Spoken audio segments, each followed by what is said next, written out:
Week 1 of VCT Americas Stage 2 has concluded, so it's time for me to update my power rankings. If this is your first time here, what I do on this channel is after each week of each stage, I do a power rankings, moving teams based off of how they performed in their most recent matches. Now, of course, there was a long time between Stage 1 and Stage 2, there was an international tournament in there was a Esports World Cup, but I didn't do a power rankings like Platchat did in between Stage 1 and Stage 2. I instead kept my same exact rankings and have now updated those rankings. So these are a continuous power ranking, and obviously after week 1 of stage 2, it is kind of hard to read where these teams are going to go. There's been a lot of roster changes. There were teams that did underperform this week, so this one was honestly pretty hard for me to get a set ranking in, but I did my best anyway. Let's jump right into it. So this is the board we have today. Much like previous videos, I will be going from number 12 to number 1, and at the number 12 spot we have the perpetual bottom feeders of the Americas, Furia. Furia going through basically an entire rebuild mid-season. Their performance this year has been pretty terrible overall, and they of course now have a lot of new guys. And definitely some interesting pickups here. They added Adverso pretty late after he was kicked off of crew. They also added Tui's previously of Loud, so that continues the Brazilian teams just kind of recycling the same players. But those roster changes didn't really seem to add a lot of faith in this team. I don't know how Furia fans or other Brazilian fans of Valorant felt about the roster changes. I thought it was maybe an improvement, but still nothing fantastic. But overall, I didn't see a lot of hype overall. And after the first match against C9, seems like that was justified. They got absolutely smacked around. It looks like they might be a pretty bad team for the rest of the year. They've been in the number 12 spot for quite a while now, so not gonna spend too much more time on them. They're just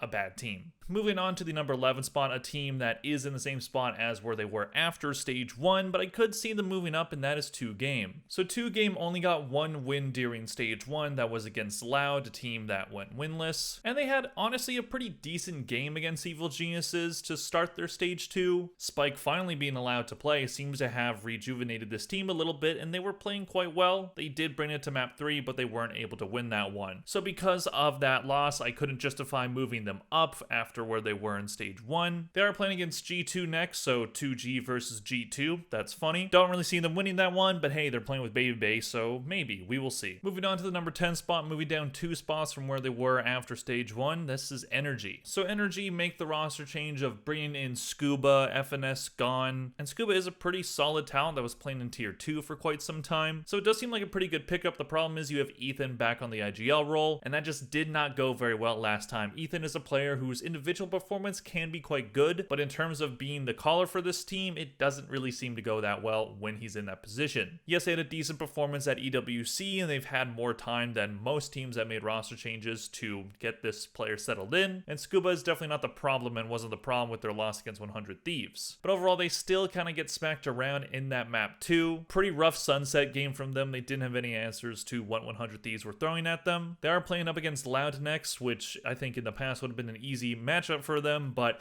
now looks like a pretty tough one actually. So we'll see where they are after week 2, but things could start sliding in the wrong direction for Energy pretty quickly. Moving on to number 9, we have a team in the same spot as where they were after stage 1, and that is Leviathan. So there might be some comments that say Leviathan is too low right now. They did look pretty good against Loud, but also you could make the argument that during stage 1 there were certain games where they looked good as well, like they almost beat G2, they brought them to map 3, but this is of course a different roster now, a roster that does make a lot more sense on paper with their roles. Sato and Okeano seem like solid additions so far. Sato especially, he looked amazing against Loud, but they still did lose that game, and Loud were pretty close to them in the power rankings before this. So I thought that initially I would just kind of switch the teams, but then Energy dropped down below, made Leviathan just end up not moving at all. I didn't want to punish them for a close loss that could have gone either way, but I also didn't want to praise them too much in this one. But much like some other teams that are in this bottom row, I could see them moving up later on. That will be entirely up to them, so we'll see where that goes. Moving on to the number 8 spot, moving up 2 spots from where they were after stage 1, and this is Loud. Loud had a pretty solid debut game with their new roster, a kind of surprisingly good debut, I would say. Robbie BK coming in as this team's new IGL was definitely an interesting choice, one that was much criticized for the fact that he doesn't speak Portuguese, and most of the players on this team speak Portuguese, and not all of them speak English all that well. However, it does seem like, at least judging off of their game against Leviathan, that they may have found a way around that. Loud played very well. Verti had a great debut for this team, no language barriers for him, and Luke Show continued his strong play from stage 1. So if those two players can be consistent throughout this stage, then Loud do have a fighting chance in their group, especially with some other teams in their group not looking like contenders or anything. They are going to be playing against Energy. Energy can bounce back and they're going to be looking to, but Loud is going to be looking to build on that momentum. So we will see if they can do that. I do have a little more faith in this team than I did in stage 1, so we'll see if these roster moves ended up being the right choice. Moving on to number 7, we have a team that is in the same spot as where they were at the end of stage 1, and that is C9. So C9 stay in the number 7 spot because they beat Furia, a team that's at the bottom. So I don't give teams any credit for beating that team, especially a team like C9 that on paper should just destroy them, and that's what they did. So good for them for doing that, and it's a right foot to start off on for the C9 team that is looking to finally break their curse of choking in playoffs. The thing is, if you look back at past years, their stage 2 usually doesn't go all that well. They had a rough stage 2 last year where they did squeak into playoffs, then immediately lost, but they weren't looking that good that entire stage. So we'll see if in this stage 2 they can start to build up some momentum. They will be playing against Evil Geniuses next. That is a winnable matchup for them, and one that they're going to want to win because they want revenge on Evil Geniuses for kicking them out of the playoff bracket during stage 1. C9 on paper do have a team that should be good enough to at least make an international. That might be a controversial statement, but when you have a player like Oxy, you have a player like Vic, two players that can carry and take over games like it's no one's business, and some decent depth in Mitch as the IGL, not the worst pick for that position. Nets, who can be a bit up and down here and there, but he can be good in the clutch. And then you have Zeppa, who is quite inconsistent, but when he hits his peak, he's pretty damn good. So C9 are going to be looking to just have a nice stage 1, get into that playoffs, and at least have a decent run. They haven't even had a decent run in quite some time. It's just been you lose your first game or your first 2 games, whatever it ends up being. Moving on to number 6, a team that I'm quite disappointed in, moving down 3 spots from where they were for most of stage 1. MIBR. Really disappointed in what I saw from them this week, and I am officially a little bit worried. Now, when they had those 2 games in Toronto that just went absolutely poorly for them, I was giving this team a pass in my head because I thought, listen, it's just one international. Yes, it was the worst performance any team has ever had at an international tournament. It is still, for most of these players, their debut on the international stage, so I thought, let's pump the brakes a little bit on if we think this team's going to be bad. However, in their opening matchup against Crew, after a decent map 1, they crumbled on maps 2 and 3, losing 13-1 and then 13-9. Verno had a really rough game, and he was their top performer in Toronto and for a lot of stage 1. And Cortesia and Genom definitely rough debuts in stage 2. Not the worst performance there, but still not enough. Ospas did overall have pretty decent numbers, but he usually does, so not really going to take too much from that. I don't know, man. This team, I hope that Ospas's Yoru can end up being something good because this team needs to be playing Yoru. If you have a duelist player and they cannot play Yoru,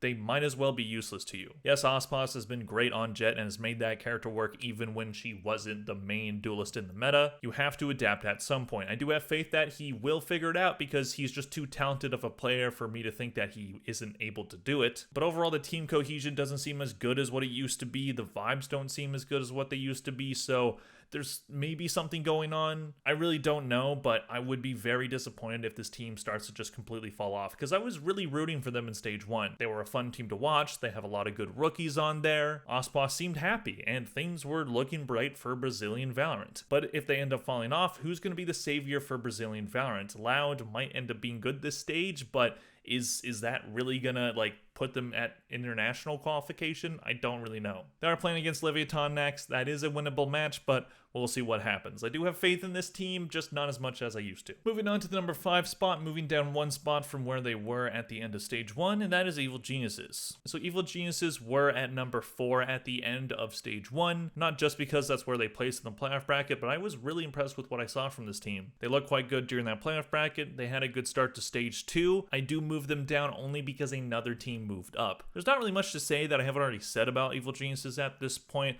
I like their roster overall. It's not star-studded or anything, but it is full of players that have steadily been improving throughout the year, players that need a bounce-back year. So I do like what I'm seeing overall from Evil Geniuses. How far can they really take it realistically?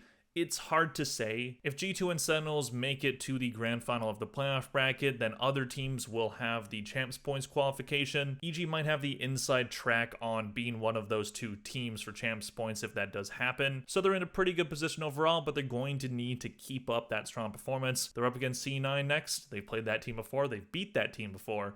We will see if they can do it again. Moving on to the number 4 spot, moving up 1 spot from where they were at the end of stage 1, we have 100 Thieves. 100 Thieves make a roster change, swapping out Boostio for Kess. Xander is now their IGL, and while it did seem pretty late to do a roster change, literally right before stage 2, especially a team that did go to Esports World Cup, so it's been a very short turnaround for this team. But if early returns are anything to base it off of, it seems like a pretty good decision. Kess had a really good debut with this team, he even got a nice ace, and he overall looked pretty solid, and Xander's calling seems like it's pretty good. Don't know how far he's going to be able to take them as the IGL, and Kess, it is only one game, so I don't want to get too excited yet. But beating Energy in the way that they did, that's at least a sign that maybe things are going to be better. 100 Thieves have let their fans down before, so we'll see if they end up doing it again, but for now, I think they're sitting pretty comfortably at this number 4 spot. They are facing off against Crew next, a team that you have not seen on the board yet. And I think that match could go either way. I'd probably favor Crew in that one, but 100 Thieves could maybe steal that one. We will see. Speaking of Crew, moving up 3 spots from where they were at the end of stage 1, Crew's at number 3. Definitely a big jump for Crew here. I was thinking of putting 100 Thieves above them, and there could be a decent argument for that. 100 Thieves beat their opponent in 2 maps versus Crew doing it in 3, but I would argue that Crew had the tougher opponent in MIBR despite their fall off right now. So definitely liked what I saw. Dante Deos after a slow map 1 and a decent map 2, he looked really good in map 3. So now you have Kesnet and Dante. You can run some double duelist comps. You can get more creative with your compositions. I do question the IGL role, which I assume is Melzer right now. But this team does look like it has a lot of firepower on it. I like this Crew roster. They always make it to champs. And right now they look like a team in a pretty good position to do so. So they're just going to hope to keep being consistent, keep racking up those wins. We'll see what they're able to do. Moving on to the number 2 spot is a team that I'm probably going to get comments about, but G2 is at the number 2 spot. So G2 have been stuck at the number 1 spot for the entire year so far. This is the first time they get knocked down, and it does make some sense because they don't have Leaf right now. Leaf is out with a sickness. They have Baby Bay subbing in, a retired pro basically, who's never really played on a super good team that made it to internationals or anything. So it's not like they chose a really good retired pro. They got